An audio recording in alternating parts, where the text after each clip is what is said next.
आप सभी को मेरा नमस्कार। मेरा नाम अनिल कौशिक है और मैं राजकीय मॉडल संस्कृति वरिष्ठ माध्यमिक विद्यालय गांव सांगी में कार्यरत हूं। प्यारे विद्यार्थियों, आइए आज चर्चा करते हैं 8वीं कक्षा के गणित विषय और बीजीय व्यंजक एवं सर्वसम्मिकाएं उप विषय पर। पहली वीडियो में हमने चर्चा की थी कि बहुपद से बहुपद की किस प्रकार से हम गुणा कर सकते हैं। बहुपद से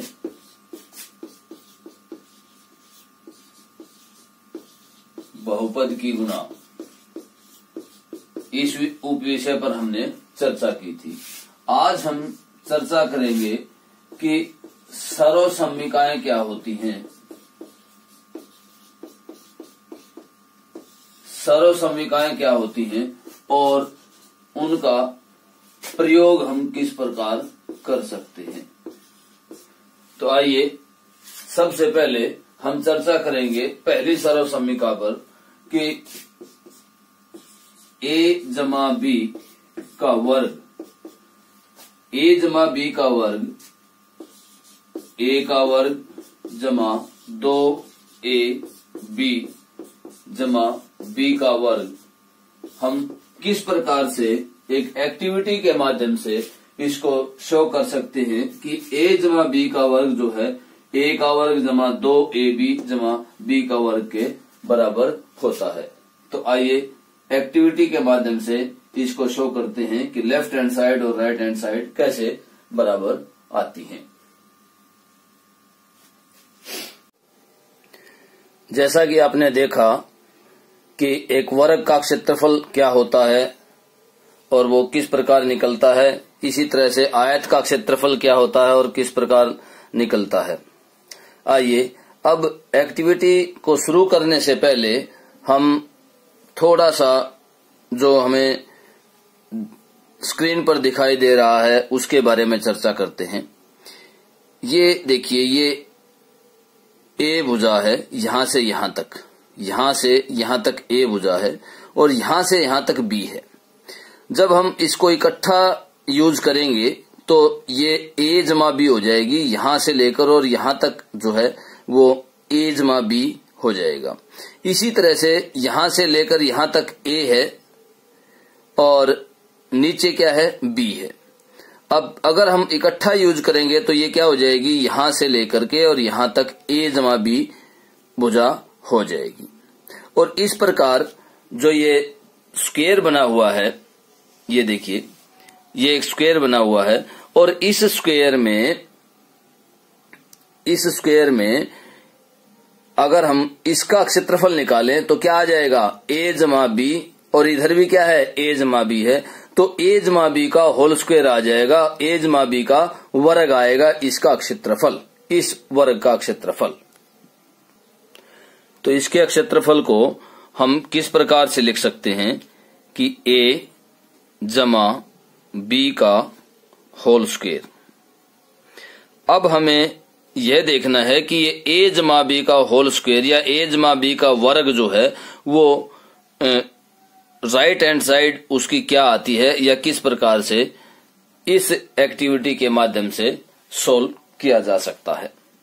तो सबसे पहले हम इन स्ट्रिप्स को अलग अलग कर लेते हैं और प्रत्येक स्ट्रिप का अलग अलग से हम क्षेत्रफल निकालते हैं। तो देखिए, इस स्ट्रिप का ये एक वर्गाकार स्ट्रिप है और वर्गाकार स्ट्रिप का जो एरिया होता है, जो क्षेत्रफल होता है, वो किस प्रकार से निकाला जाता है कि भुजा गुना भुजा। तो यहां पर a गुना a है, तो इस स्ट्रिप का क्षेत्रफल जो है वो क्या आएगा, ए स्क्वायर आ जाएगा, ए गुना ए, और ये किसके बराबर होगा, ए स्क्वायर के बराबर आ जाएगा, ए का वर्ग। इसी प्रकार हम एक एक स्ट्रिप को लेते हैं। तो देखिए, ये स्ट्रिप क्या है, एक आयताकार स्ट्रिप है और इस स्ट्रिप का अगर हम क्षेत्रफल निकालना चाहें तो क्या आएगा, ए गुना बी, और ये क्या आ जाएगा, ए बी। इसी तरह से हम दूसरी स्ट्रिप लेते हैं, इन दोनों का हमने निकाल लिया। अब तीसरी स्ट्रिप लेते हैं। देखिए इस स्ट्रिप का क्षेत्रफल क्या आएगा। यहाँ भी क्या है, ये एक आयताकार स्ट्रिप है और इस आयताकार स्ट्रिप में लंबाई क्या है, a है और चौड़ाई क्या है, b। तो a गुणा b इसका क्षेत्रफल होगा और उसको किस प्रकार लिखेंगे, ab। अब हमारे पास फोर्थ स्ट्रिप है, इस फोर्थ स्ट्रिप को भी हम देखते हैं, इसका क्षेत्रफल क्या आएगा। इसका क्षेत्रफल आ जाएगा हमारे पास b गुणा b, भुजा गुणा भुजा, ये एक स्क्वायर है और भुजा गुणा भुजा अर्थात b गुणा b, b गुणा b। तो इस प्रकार b गुणा b, b स्क्वायर आएगा या b का वर्ग। तो हमने चारों स्ट्रिप्स का जो है वो एरिया निकाल लिया, क्षेत्रफल निकाल लिया। अब देखिए हम इसको जो हमने ये इक्वेशन के रूप में, एक फार्मूले के रूप में लिया था a प्लस बी का वर्ग, इसकी राइट हैंड साइड के रूप में इसको लिखते हैं। देखिए हम a प्लस बी के वर्ग को इन सभी स्ट्रिप्स के एरिया के योग के बराबर लिख सकते हैं, क्योंकि ये एक वर्ग है। वर्ग को हमने किस रूप में ले लिया, इसको चार भागों में अलग अलग कर लिया था। अब यहां पर देखिए कि ये ए स्क्वायर है, तो ए स्क्वायर लिख दीजिए। अब उसके बाद हमारे पास ए बी है, तो ए बी लिख लीजिए।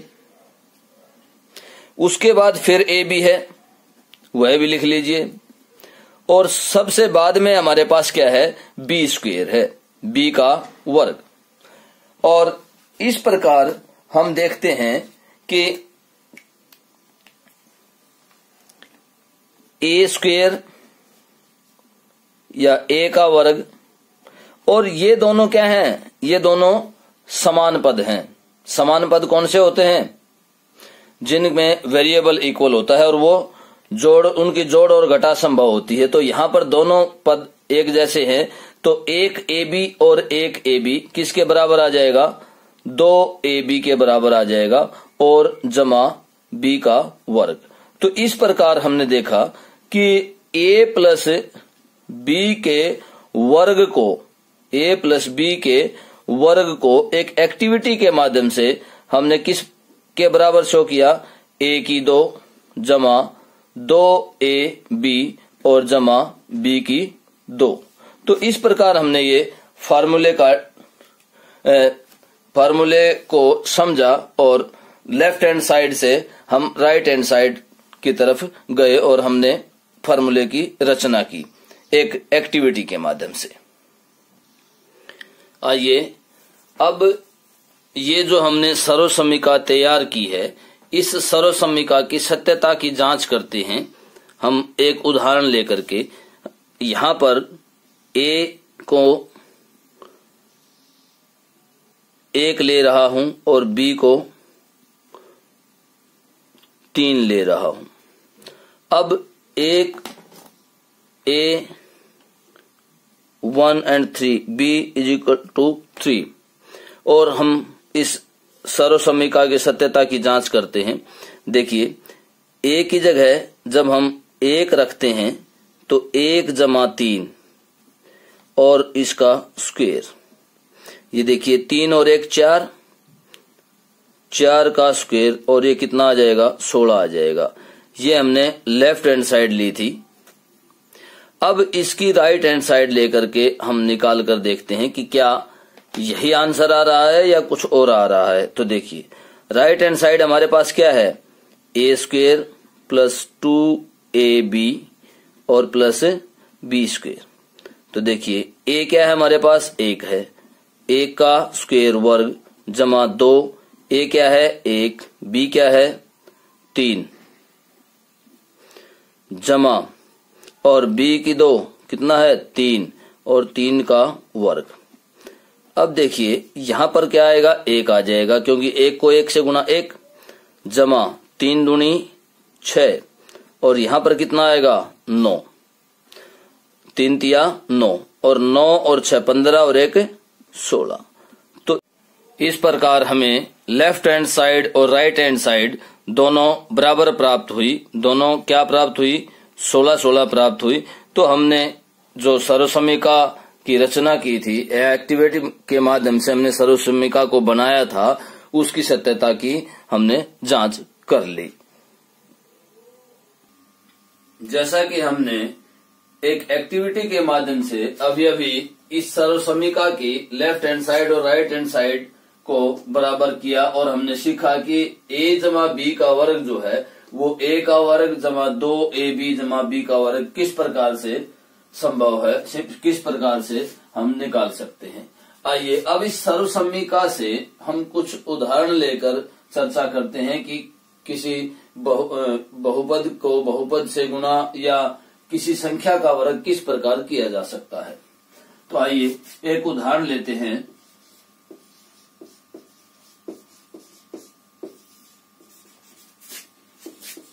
x जमा 4 का वर्ग। हम x जमा 4 का वर्ग इस सर्वसमीका के माध्यम से किस प्रकार कर सकते हैं। तो देखिए यहाँ पर x जो है वो किसके इक्वल है? a के इक्वल है। और यहाँ जमा 4 किसके बराबर है? b के बराबर है। तो इसी प्रकार हमें a और b की वैल्यूज को उसकी राइट हैंड साइड में हमें लिखते जाना है। तो देखिए a की जगह हमें x लिखना है जमा 2, a की जगह x और b की जगह क्या लिखना है? 4 लिखना है हमें राइट हैंड साइड में, और b की जगह हमने 4 लिखा और 4 की घात 2। अब इसको हमें सोल्व करना है। ये x की घात 2 जमा 2, 4 और 2 की गुणा कितनी आ जाएगी? 8, और ये x जमा यहाँ कितना आएगा? 16। तो इस प्रकार हम सर्वसमीका से बहुत ही आसानी से हमने x जमा 4 का वर्ग निकाला।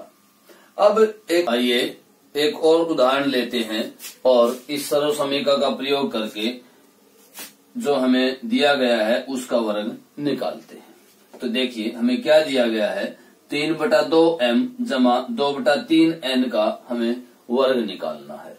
तो देखिए यहाँ पर 3/2m हमें a की जगह प्रयोग करना है और 2/3n जो है वो b के बराबर है या b की जगह हमें प्रयोग करना है सर्वसमीका का प्रयोग करते हुए। तो देखिए अब राइट हैंड साइड क्या होगी? 3/2m का वर्ग a का वर्ग जमा 2, a हमारे पास क्या है? 3/2m, 3/2m, और b हमारे पास क्या है? 2/3n, 2/3n जमा अब b का वर्ग हमें यहां पर देखना है। तो b हमारे पास क्या है? 2/3n, और 2/3n को हमें इस प्रकार से b की जगह रख के उसका वर्ग निकालना है। अब इसको हमें सोल्व करना है राइट हैंड साइड को। यहाँ पर देखिए जब हम 3 का वर्ग करेंगे तो क्या आ जाएगा? 9 आ जाएगा, और 2 का वर्ग करेंगे तो क्या आएगा? 4 आएगा। क्योंकि ये पूरे इसका वर्ग होना है तो ऊपर और नीचे अंश और हर का भी वर्ग होगा। अब यहाँ m है तो m का भी वर्ग होगा इस प्रकार।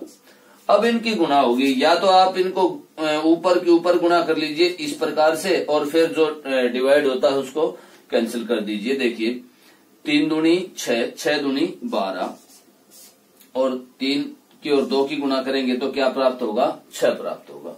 अब यहाँ पर m की और n की गुणा करेंगे तो mn प्राप्त होगा, क्योंकि ये आधार बराबर नहीं है, आधार सेम नहीं है, तो इसी तरह से गुणा होंगे। उसके बाद यहाँ पर 4 और नीचे 9 आ जाएगा, और n का स्क्वायर एज इट इज रहेगा।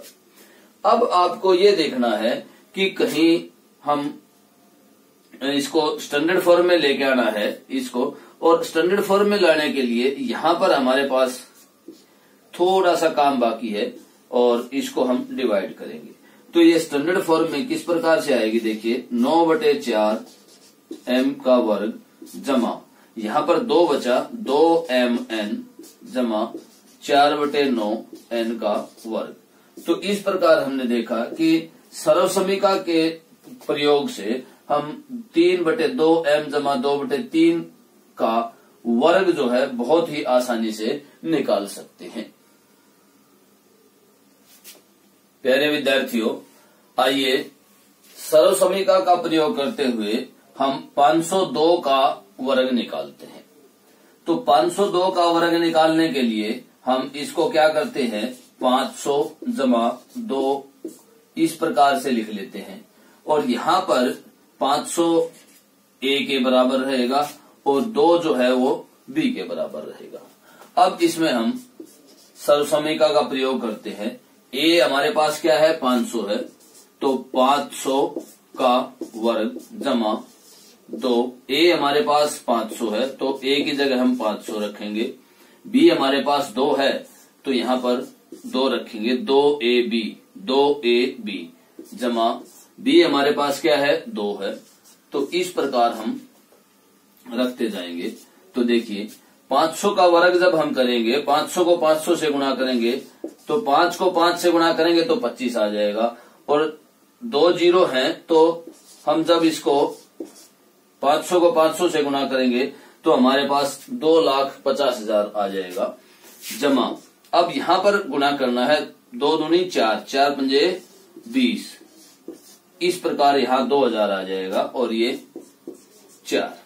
अब हमें इसको जोड़ देना है तो इसी तरह से या तो ऊपर नीचे रख के जोड़ लीजिए या फिर इसी तरह से। इकाई का अंक क्या आ जाएगा, 4।